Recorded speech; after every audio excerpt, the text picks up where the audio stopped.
1932 खतियान को लेकर पूरे झारखंड में चर्चा का विषय बना हुआ है।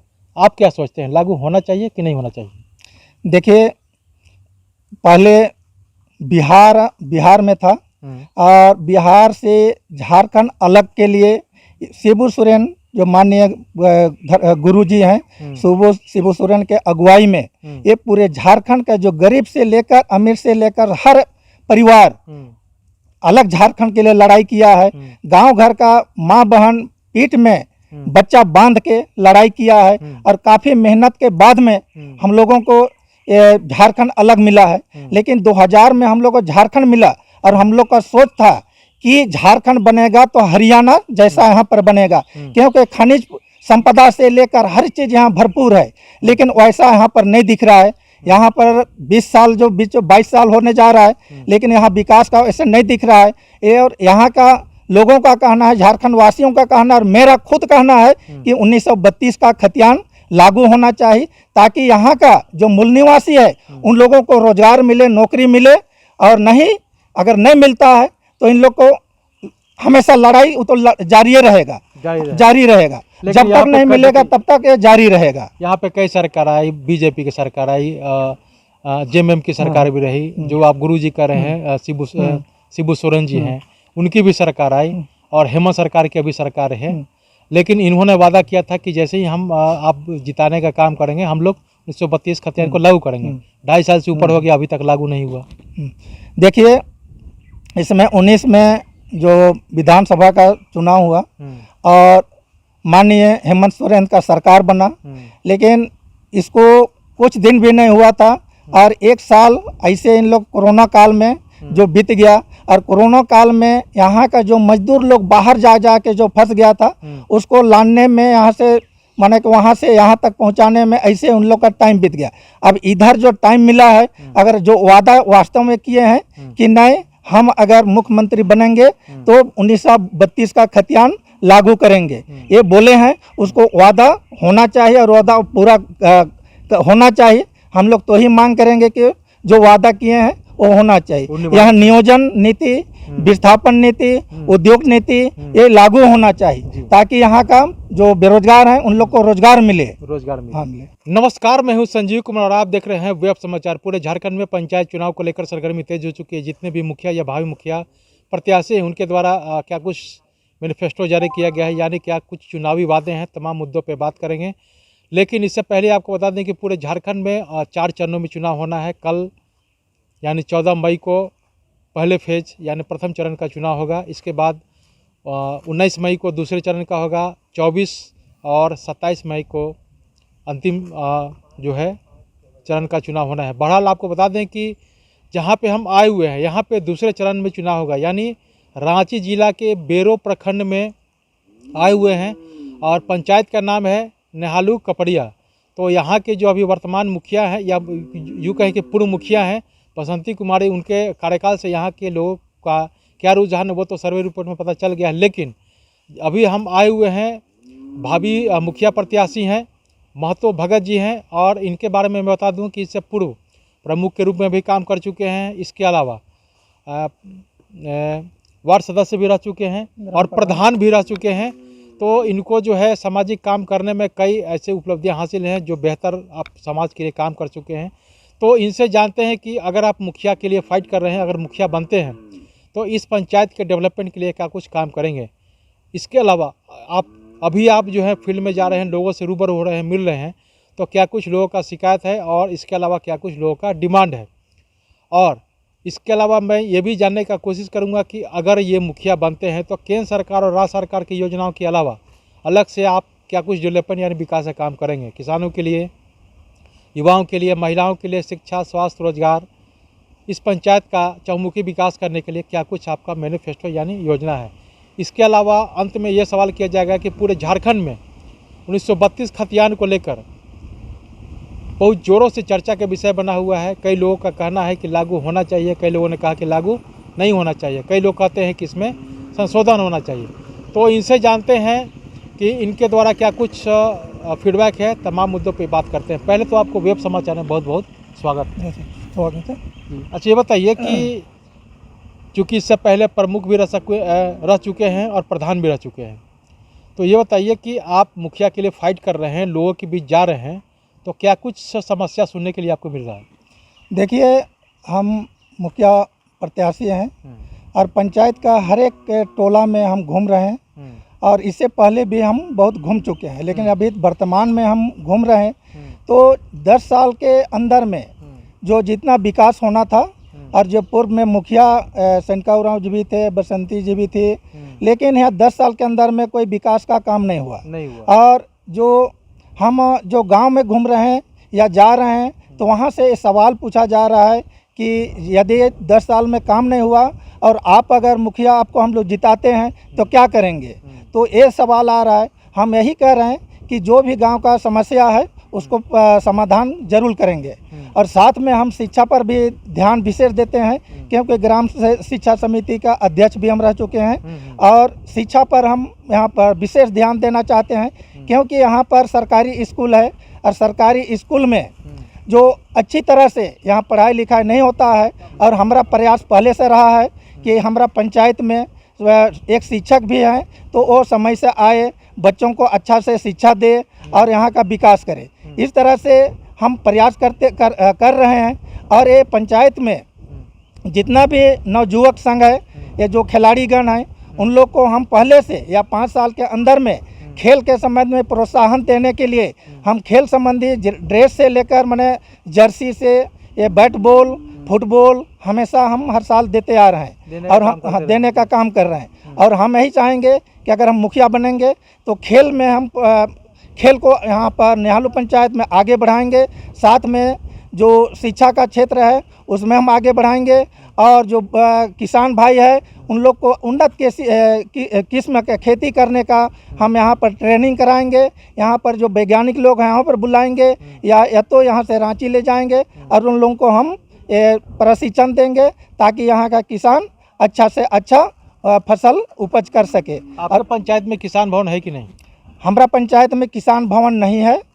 और तो क्या सोचे किसान हम सोचे हैं कि अगर मान लीजिए किसी को आप रांची ले जाते हैं, वहाँ ले जाने में कॉस्ट खर्च होगा, तो अगर आपके पंचायत में किसान भवन हो जाएगा तो क्या आपको लगता है?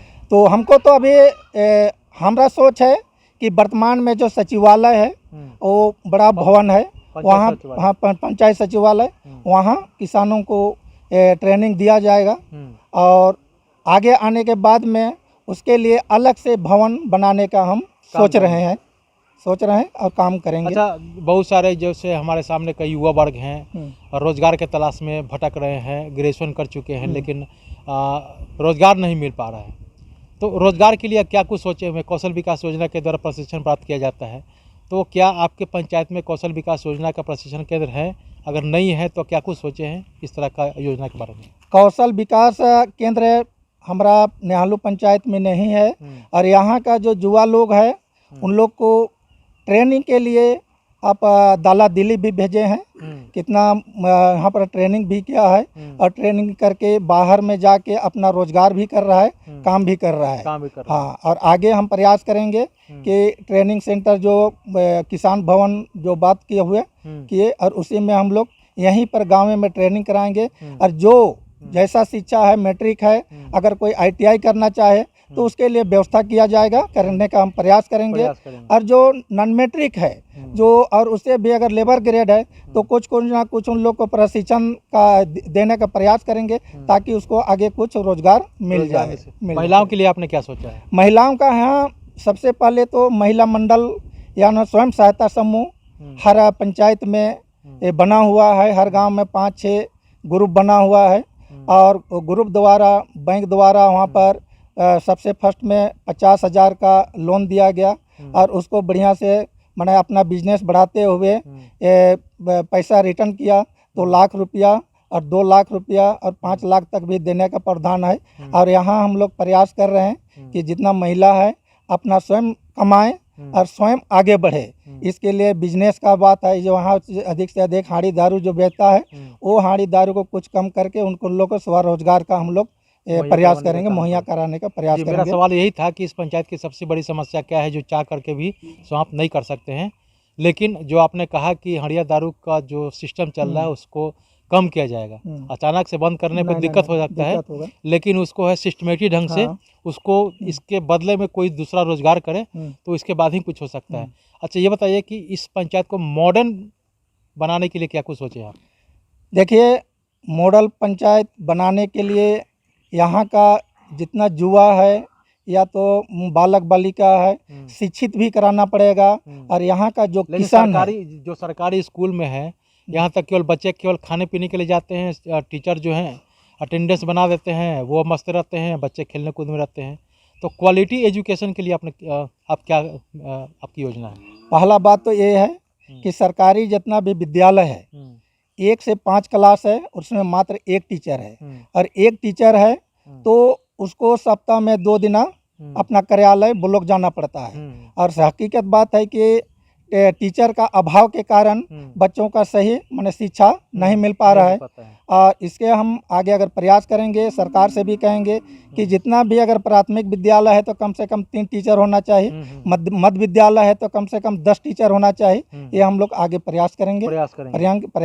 और शिक्षा लेकर क्या सोचेंगे? स्वास्थ्य के लिए प्रत्येक जितना जहाँ भी चापाकल है, या बहुत पहले जो चापाकल बन चुका है उसका जो पाइप फट चुका है, हम PhD से विभाग से स्वयं मैंने बात करते हैं, जहाँ जो खराबी होता है और तुरंत सूचना देते हैं और वहाँ का चापाकल को पाइप को चेंज करवाते जा रहे हैं, जो खराब है उसको मरम्मती करवाते जा रहे हैं। और जहाँ जहाँ जो अच्छा पानी का स्रोत है वहाँ पर जल मीनार लगाने का भी प्रयास कर रहे हैं। और हम अपना द्वारा भी 4-5 गांव में हम लगा चुके हैं, क्योंकि पहले हम लोग का प्रमुख हम थे, लेकिन 5 साल में हम लोग का कोई योजना नहीं था।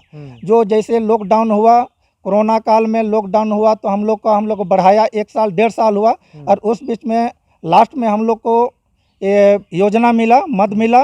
और उस योजना से निहालू पंचायत में हम 10 काम हम करवा चुके हैं। उसमें जल मीनार प्रमुख रहते हुए और 4 जल मीनार हम बनवा चुके हैं, ताकि जल मीनार द्वारा 20 परिवार को घर घर पानी सप्लाई किया जा रहा है। जी।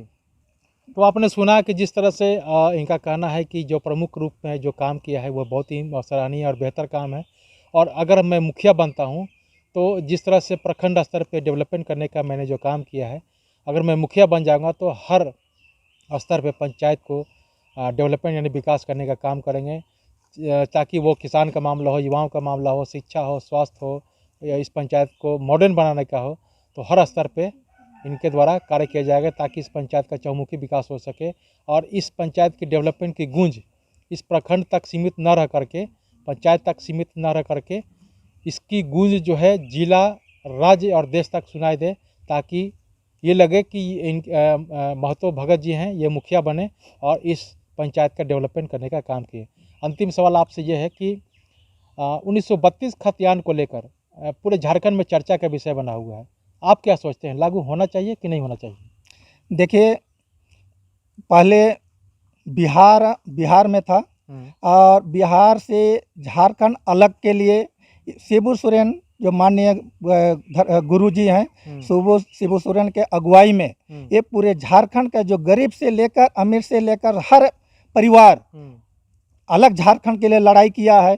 गांव घर का माँ बहन पीठ में बच्चा बांध के लड़ाई किया है। और काफ़ी मेहनत के बाद में हम लोगों को झारखंड अलग मिला है। लेकिन 2000 में हम लोग को झारखंड मिला और हम लोग का सोच था कि झारखंड बनेगा तो हरियाणा जैसा यहाँ पर बनेगा, क्योंकि खनिज संपदा से लेकर हर चीज़ यहाँ भरपूर है। लेकिन वैसा यहाँ पर नहीं दिख रहा है। यहाँ पर 22 साल होने जा रहा है, लेकिन यहाँ विकास का ऐसा नहीं दिख रहा है। ये और यहाँ का लोगों का कहना है, झारखंड वासियों का कहना और मेरा खुद कहना है कि 1932 का खतियान लागू होना चाहिए, ताकि यहाँ का जो मूल निवासी है उन लोगों को रोजगार मिले, नौकरी मिले। और नहीं, अगर नहीं मिलता है तो इन लोग को हमेशा लड़ाई तो जारी रहेगा। जब तक नहीं मिलेगा तब तक ये जारी रहेगा। यहाँ पे कई सरकार आई, बीजेपी की सरकार आई, जेएमएम की सरकार भी रही, जो आप गुरुजी कह रहे हैं शिबू सोरेन जी हैं, उनकी भी सरकार आई और हेमंत सरकार की अभी सरकार है।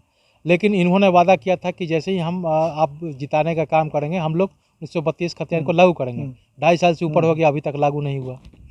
देखिए, इसमें 19 में जो विधानसभा का चुनाव हुआ और माननीय हेमंत सोरेन का सरकार बना, लेकिन इसको कुछ दिन भी नहीं हुआ था और 1 साल ऐसे इन लोग कोरोना काल में जो बीत गया। और कोरोना काल में यहाँ का जो मजदूर लोग बाहर जा के जो फंस गया था, उसको लाने में यहाँ से माने कि वहाँ से यहाँ तक पहुँचाने में ऐसे उन लोग का टाइम बीत गया।